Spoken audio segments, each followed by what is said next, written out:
Yo'q, hozir ketib qolganman. Sabab? Oyimnikida yashayapman. Sababi xo'jayinim qo'l ko'tardilar menga. Qo'l ko'tarish sababini ham Birinchi aytib marta keting. emas. Bir kun ichib keldilar.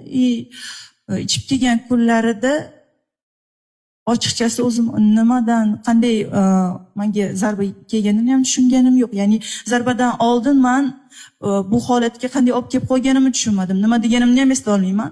Lekin bitta narsani tushuning. Erkak kishini zarbasi baribir ayol kishiga qattiq bo'ladi. Men juda qattiq qo'rqdim-da. To'g'ri. Bitta Ayol narsani oldida tushuning, baribir. erkak kishini o'ldari sabab ayol kishi butun umr majruh bo'lib qolishligi mumkin. Nogiron bo'lib qolishligi mumkin. Men mahalla komitetiga chiqib turib, hammani oilamda shunaqa mavzu bo'ldi. Shaxsiy muammoni olib chiqqanim uchun men qo'shimcha kaltak yeyman.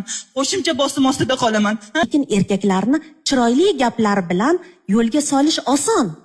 Men turmush o'rtog'imga har safar siz mening baxtimsiz aytib berilgan. Yashayman Allohga shukrona aytib.